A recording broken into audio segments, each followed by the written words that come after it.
मैं जितना राजनीति समझता हूँ एक ऑब्जर्वर के तौर पर, ये स्वतः स्फूर्त नहीं है, स्पॉन्टेनियस नहीं है कि अचानक नींद से जागे और राज ठाकरे जी को लगा कि अब कुछ काम करना चाहिए। उनकी राजनीति सुषुप्त अवस्था में थी, तो जाहिर तौर पे स्क्रिप्ट और दिशा कहीं और से तय हो रही है। बस इतना आग्रह होगा कि राजनीति में आप सक्रिय होइए, लेकिन डॉग विसिल पॉलिटिक्स ना करें, बड़ा नुकसान होता है इससे। आज़ादी का 75वां साल वर्ष है, उस 75वें वर्ष में समावेश की बात करिए। आवेश में आकर के ऐसी राजनीति को फिर से जन्म मत दीजिए जिसको हील करने में पीढ़ियां लग जाएंगी। सर, बहुत सारे किस तरह के समीकरण होना चाहिए। एक नाम और इसमें जुड़ा है जो बयानबाजी होती है, उसमें पीसी जॉर्ज, केरल के पूर्व मंत्री रहे, केरल सरकार में एमएलए रहे हैं। उनका ये कहना है कि जो मुसलमानों के रेस्टोरेंट से चाय पीने से बचना, जो अगर मुसलमान कोई रेस्टोरेंट चला रहा है और चाय बेच रहा है तो क्योंकि इससे हो सकता है कि इम्पोर्टेंसी आए। देखिए, मतलब ये कितनी दुर्भाग्यपूर्ण चीज है कि इस तरह के अश्लील, अशोभनीय, आधारहीन बयानों पर भी प्रतिक्रिया ली जा रही है। उस आदमी ने तो फतह कर लिया किला अंट शंट बोल करके, जो मेरे देश के मिजाज के अनुरूप नहीं है। घटिया जुबान बोल करके उसको वो मुकाम हासिल हो गया जो वो चाहता था।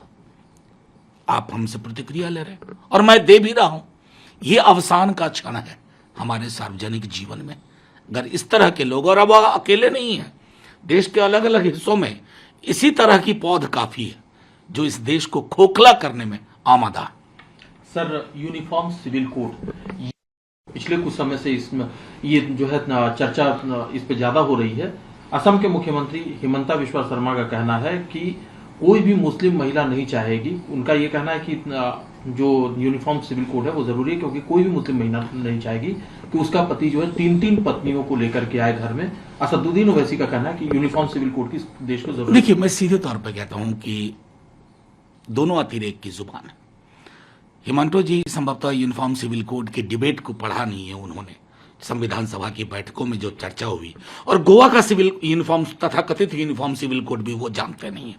अगर जानते होते ना तो किसी एक समुदाय का नाम नहीं लेते। यूनिफॉर्मिटी अटेन करने में किस प्रकार की बाधा है, सरकार के लोगों से भी पूछ लिया जाए कि लॉ कमीशन में क्या एफिडेविट जा रहा है या जाएगा। यूनिफॉर्म सिविल कोड सिर्फ मुसलमानों की जो उनकी जो चंद रवायतें हैं उसको आहत नहीं करेगा, ट्राइबल कम्युनिटीज के कई और समुदायों की चीजें हैं। और इसलिए बावजूद इसकी संभावना के, इसके लिए प्रबल इच्छा के, बाबा साहब और नेहरू जी दोनों ने तभी हाथ खींच करके इसको directive principles of state policy में रखा। तो मैं समझता हूं कि यह संदर्भ जब तक आज के नए राजनेता गण नहीं समझेंगे ना, तब तक इसको ये स्केयर क्रो की तरह, जो मैंने पहले कहा ना, बिजुका की तरह इस्तेमाल करेंगे।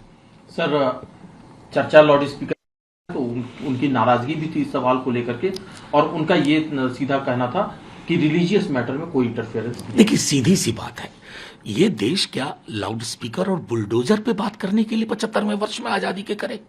बेरोजगारी, कल परसों संभवतः नीतीश जी मुख्यमंत्री जी ने कहा, और कल नेता प्रतिपक्ष ने साफ तौर पे कह दिया, बात करनी है बेरोजगारी खत्म करने की, भूखमरी खत्म करने की। और हम बात क्या कर रहे हैं? बुलडोजर, लाउड स्पीकर, ये हमारी प्राथमिकता है। इस तरह से हम गढ़ रहे हैं अपने सार्वजनिक जीवन की बनावट। ये सबको ये लगना चाहिए, शर्म आनी चाहिए कि हम इस देश को कहां लेके जा रहे हैं। तो इस मुद्दे पर कम से कम आप नीतीश कुमार के साथ आप लोगों का स्टैंड। देखिए, इस मुद्दे पर सिर्फ नीतीश जी और तेजस्वी जी, राजद, जदयू ही नहीं, करोड़ों हिंदुस्तानी जो अपनी थाली की साइज बड़ी देखना चाहते हैं, महंगाई पे लगाम चाहते हैं, हर घर में रोजगार की उपलब्धता चाहते हैं, वो नहीं चाहते हैं कि उनकी ऊर्जा, उनका ध्यान लाउड स्पीकर और बुलडोजर के तले जाता रहे।